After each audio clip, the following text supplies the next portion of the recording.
क्या बांग्लादेश बना रहा भारत से दूरी? जब से बांग्लादेश में यूनुस सरकार आई है तब से भारत के साथ रिश्ते लगातार बिगड़ रहे हैं। कि 50 जज ट्रेनिंग के लिए भारत आने वाले थे, लेकिन अंतरिम सरकार ने ये कार्यक्रम ही रद्द कर दिया है। कानून मंत्रालय के हवाले से ये जानकारी मिल रही है। जो बांग्लादेश ने अनाउंसमेंट करी है ये वाकई में भारत के लिए बहुत कंसर्निंग है और कल ही बांग्लादेश ने बोला कि हम ज्वाइन करने वाले हैं पाकिस्तान नेवी को। ये बांग्लादेश की हिस्ट्री में पहली बार हो रहा है कि बांग्लादेश इतने बड़े लेवल पे हिस्टोरिकल शिफ्ट ले रहे हैं। मोहम्मद यूनुस भारत के साथ रिश्ते खराब करने की कोई कसर नहीं छोड़ रहे। जजों की ट्रेनिंग को लेकर शेख हसीना ने 2017 में भारत के साथ समझौता किया था, लेकिन बांग्लादेश की कट्टरपंथी यूनुस सरकार ने इस कार्यक्रम को रद्द कर भारत विरोधी होने का एक और सबूत दे दिया। जो पाकिस्तान नेवल एक्सरसाइज कंडक्ट करवाता है हर साल, अब वो जो 9th नेवल एक्सरसाइज होने वाली है जिसका नाम है अमन 2025 में होगी, यानी नेक्स्ट मंथ 7 से 11 फरवरी के बीच में कराची में। और अब आगे बढ़ते हुए बात करेंगे बांग्लादेश की, जहां यूनुस सुधरेंगे नहीं। वो इसलिए क्योंकि अंतरिम सरकार ने एक बार फिर से ऐसा फैसला लिया है जिसके बाद ये बात कही जा रही है। दरअसल आपको बता दें कि 50 जज ट्रेनिंग के लिए भारत आने वाले थे, लेकिन अंतरिम सरकार ने ये कार्यक्रम ही रद्द कर दिया है। कानून मंत्रालय के हवाले से ये जानकारी मिल रही है। एक रिपोर्ट आपको दिखाते हैं।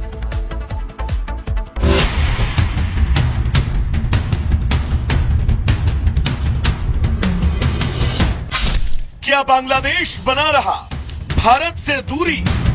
जब से बांग्लादेश में यूनुस सरकार आई है तब से भारत के साथ रिश्ते लगातार बिगड़ रहे हैं। मोहम्मद यूनुस भारत के साथ रिश्ते खराब करने की कोई कसर नहीं छोड़ रहे। हाल ही में खबर आई थी कि बांग्लादेश के जज और न्यायिक अधिकारी भारत में प्रशिक्षण लेंगे, लेकिन अब इस पर भी यूनुस सरकार ने टांग अड़ा दी है। आपको बता दें कि बांग्लादेश के 50 ट्रेनी जज, इसके समकक्ष जुडिशियल अधिकारी, अतिरिक्त जिला एवं सत्र जज, संयुक्त जिला जज, वरिष्ठ सहायक जज और सहायक जजों को भारत ट्रेनिंग प्रोग्राम में आना था। बांग्लादेश की लोअर कोर्ट्स के 50 न्यायाधीशों को 10 फरवरी को ट्रेनिंग प्रोग्राम में हिस्सा लेना था। ये जज मध्य प्रदेश के नेशनल जुडिशियल एकेडमी और स्टेट जुडिशियल एकेडमी में एक दिन के ट्रेनिंग प्रोग्राम में भाग लेते। भारत सरकार को ट्रेनिंग कार्यक्रम का सारा खर्च वहन करना था। जजों की ट्रेनिंग को लेकर शेख हसीना ने 2017 में भारत के साथ समझौता किया था, लेकिन बांग्लादेश की कट्टरपंथी यूनुस सरकार अपने ही पैर पर कुल्हाड़ी मारने पर आमादा है। यूनुस सरकार ने इस कार्यक्रम को रद्द कर भारत विरोधी होने का एक और सबूत दे दिया। बांग्लादेश में 5 अगस्त 2024 को शेख हसीना सरकार गिरने के बाद से भारत विरोधी काम किए जा रहे हैं। बांग्लादेश सरकार भारत से शेख हसीना को डिपोर्ट करने की मांग कर चुकी है। इसके अलावा अल्पसंख्यकों से जुड़े धार्मिक स्थलों को लगातार निशाना बनाया जा रहा है। हिंदू नेताओं को धमकियां मिल रही हैं। इस्कॉन से जुड़े धर्मगुरु चिन्मय कृष्ण दास देशद्रोह के आरोप में 25 नवंबर से पुलिस हिरासत में है।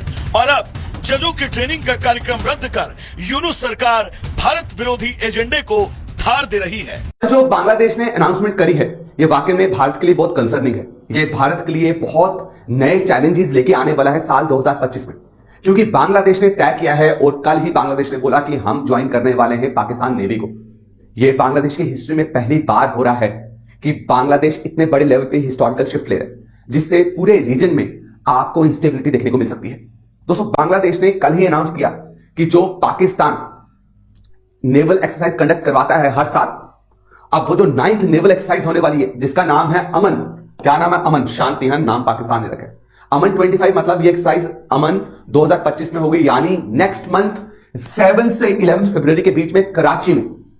और इस नेवल एक्सरसाइज में बहुत सारे देश आके पार्टिसिपेट करते हैं। सऊदी अरेबिया भी इसका हिस्सा बनता है, इंडोनेशिया भी इसका हिस्सा बनता है, इसके अलावा बहुत सारे और देश हैं।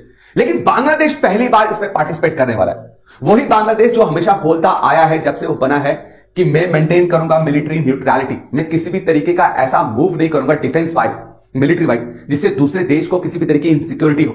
लेकिन अब ये जो स्टांस हमेशा लेके बैठा था बांग्लादेश, उससे ये खुद ही पलट चुका है और अब ये ज्वाइन करने वाला है किसको? पाकिस्तान नेवी को। अब देखो कंसर्निंग क्या है कि बांग्लादेश ये बोल रहा है दैट इट इज सिंबॉलिक। ये सिंबॉलिक नहीं है, ये बहुत ही वेल प्लान्ड है। ये बहुत ही स्ट्रैटेजिकल मूव है दोनों देशों के बीच। ये मूव ऐसा है कि हम भारत को और डराएं, हम भारत के खतरे को और बढ़ाएं, भारत को 2025 में और नए नए चैलेंजेस हैं।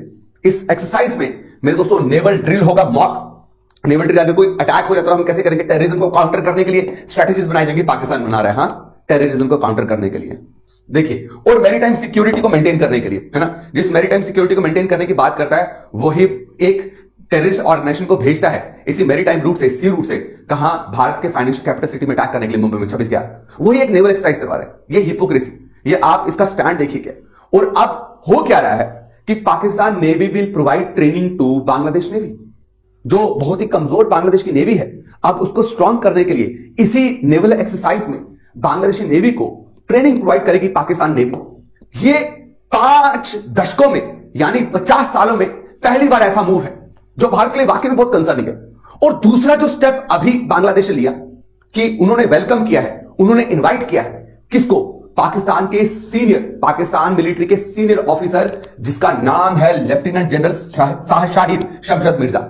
शाहिद शमशद मिर्जा जो है, he is chairman of joint chief of staff committee. आज तक ऐसा नहीं हुआ जब से बांग्लादेश बना है 1971 से लेकर अभी तक कि कोई इतने सीनियर लेवल का मिलिट्री ऑफिसर बांग्लादेश में ऑफिशियल विजिट किया है। अब आप सोचिए कि ये अगर नॉर्मली होता, जब बांग्लादेश में कोई क्राइसिस ना चल रहा होता, तो भारत को इतना कंसर्न दिखाने की जरूरत, हाँ तभी भारत अलर्ट होता, लेकिन जब बांग्लादेश पूरा एंटी हो चुका है।